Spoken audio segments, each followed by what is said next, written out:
뉴스 돋보기 시간입니다. 오늘 스튜디오에는 국회 출입하고 있는 민지숙 기자 나와 있습니다. 어서 오십시오. 오늘 첫 번째 주제가 휴가 이야기인데 누가 휴가를 떠나는 모양이네요. 맞습니다. 민주당 이재명 대표가 내일부터 일주일 동안 휴가를 떠난다고 합니다. 어제 오후 당 공지를 통해 총선으로 미뤄온 치료를 받기 위한 휴가를 간다 이렇게 밝혔는데요. 이달 말부터 22대 국회 개원 준비로 바빠질 테니 그 전에 건강 문제 점검하겠다는 걸로 보입니다.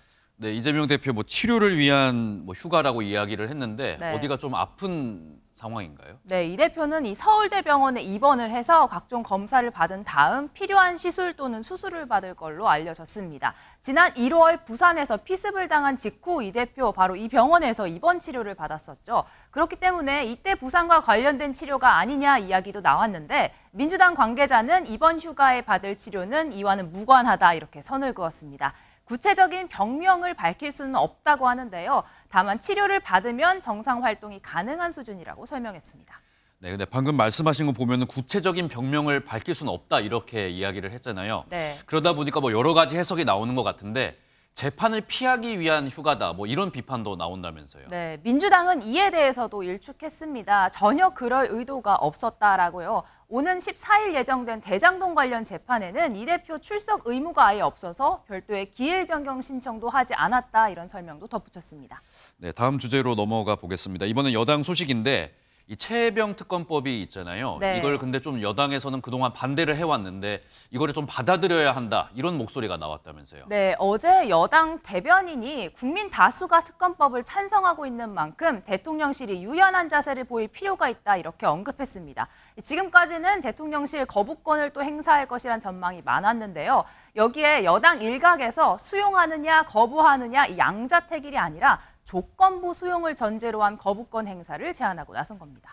네, 그럼 조건부 수용이라면 어떤 조건이 충족되면 특권을 받아들이겠다 이런 입장입니까? 네, 현재 진행 중인 이 공수처 이 수사 결과를 지켜보고 이게 부족하면 그때 가서 특검을 받는 방안과 같이 여야가 수정안을 만들어 합의한다는 겁니다. 예. 이 수사 기간을 몇 개월로 한정하는 구체적인 방안들도 거론이 되고 있는데요.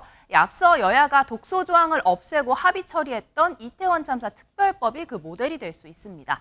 다만 민주당에서는 특검법 폐지를 위한 꼼수에 불과하다며 중재안이 공식 제안이 될 경우 그 내용을 보고 판단하겠다라며 신중한 입장입니다.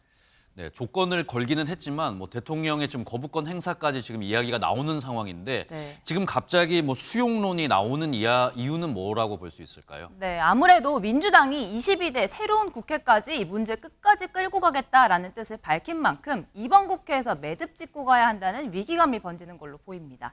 여기에 당장 이 특검법 통과를 저지하기 위한 표 단속 자체가 쉽지 않다는 현실적인 문제도 거론됩니다. 이 특검법을 부결시키려면 총 98표의 반대표가 필요한데요. 58명에 달하는 국민의힘 불출마, 낙선 의원이 변수로 꼽히고 있습니다.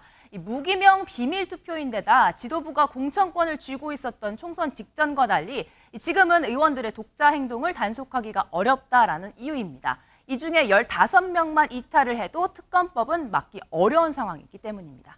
네, 내일 대통령 기자회견에서 어떤 입장이 나올지 여기에 따라서 또 당의 입장도 바뀔 것 같습니다. 저희 MBN이 내일 기자회견도 중계를 할 텐데 자세히 또 전해드리도록 하겠습니다. 네, 오늘 지금까지 국회팀 민지숙 기자였습니다.